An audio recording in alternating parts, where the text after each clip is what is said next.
psicologia vai estar sempre em contato com as emoções, com os comportamentos dos seres humanos, porque é o seu material, é a sua matéria-prima, tá? É essa sensibilidade, é esse entendimento, é esse olhar para evolução do ser humano, principalmente quando este ser humano busca, né, o serviço da psicologia para compreender as emoções, para desenvolver as emoções e a partir do desenvolvimento dos seres humanos, o psicólogo vai suprir com a sua profissão um olhar atento, né? Agora, claro, através da percepção, da inteligência, da visão de mundo de cada um, tá? De como cada um cresceu, de como cada um se desenvolveu e respeitando sempre a subjetividade, a individualidade de cada pessoa. Então, o olhar da psicologia é um olhar direto para as emoções e para o comportamento humano, tá? Então, essa é a relevância do profissional de psicologia em relação a esse campo super necessário, né, de ser investigado, que é emoção e comportamento, tá?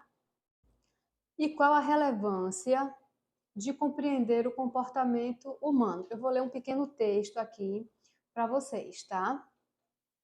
A empatia, o autoconhecimento, melhorar as relações interpessoais, aprimorar a comunicação, intervir ações e reações do outro, aprender a desenvolver um olhar crítico sobre si mesmo e sobre os outros, além de desenvolver uma visão de mundo mais ampla. Quando a gente fala em compreender, em desenvolver as relações humanas através do comportamento e das emoções, a gente está fazendo um bem social, tá? Porque a gente está melhorando as ações dos seres humanos um com o outro. E aí a gente vai estar, além de melhorar, a gente vai desenvolver melhores capacidades de relacionamentos humanos, seja na família, com os amigos, no trabalho. E aí constituir relações mais saudáveis e relações que impulsionem os seres humanos para frente e não nos deixe estagnados no tempo.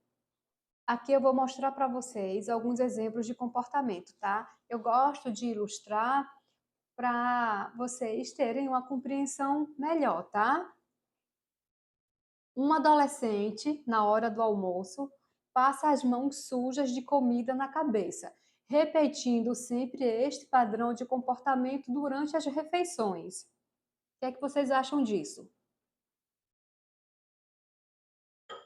Um adolescente pode estar fazendo esse padrão de comportamento que é um padrão de comportamento de um bebê na fase de introdução alimentar? Não. Então, logo a gente percebe que esse comportamento para este adolescente está inadequado. Outro exemplo, uma pessoa que sai correndo sem roupa todas as tardes pela rua.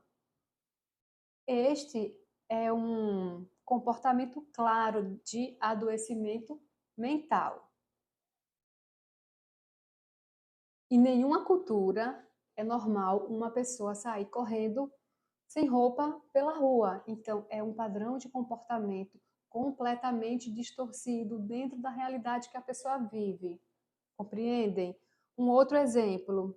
Uma pessoa que, para se sentir ou se fazer superior às outras pessoas, precisa hostilizar, brigar e humilhar outras pessoas. E esse comportamento é muito comum nos ambientes de trabalho, com este padrão de comportamento, de se superiorizar o tempo todo, a pessoa está demonstrando uma grande fraqueza, que é uma grande falta de habilidade, de gerir pessoas. E claro que com este padrão de comportamento, ela não poderia estar ali.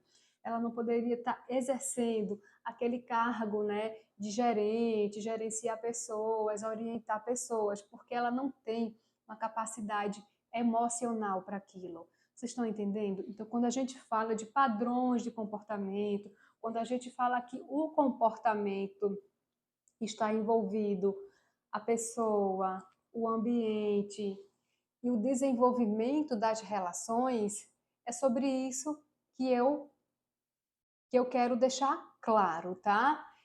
E como a gente pode se perceber, como é que a gente pode perceber que os nossos comportamentos, que as nossas emoções estão coerentes no ambiente que a gente vive, fazendo uma autoavaliação crítica, percebendo o feedback das outras pessoas, tá? Então, o feedback, a percepção, a leitura do ambiente é muito importante para você saber se o seu comportamento está adequado ou não. Geralmente, quando você tem um comportamento muito acentuado, fora do padrão, é fácil perceber, porque as pessoas te dizem, as pessoas te dão um toque, mas nem sempre as pessoas têm essa habilidade de compreender que estão fora de um padrão de comportamento socialmente aceito e socialmente esperado.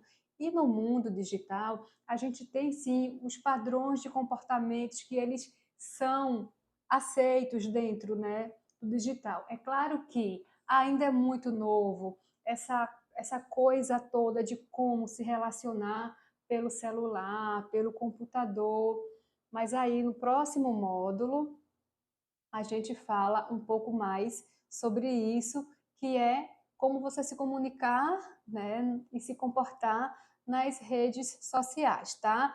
Mas a gente ainda vai falar um pouco sobre o comportamento digital e na aula seguinte a gente vai falar sobre as bases neurológicas do comportamento humano.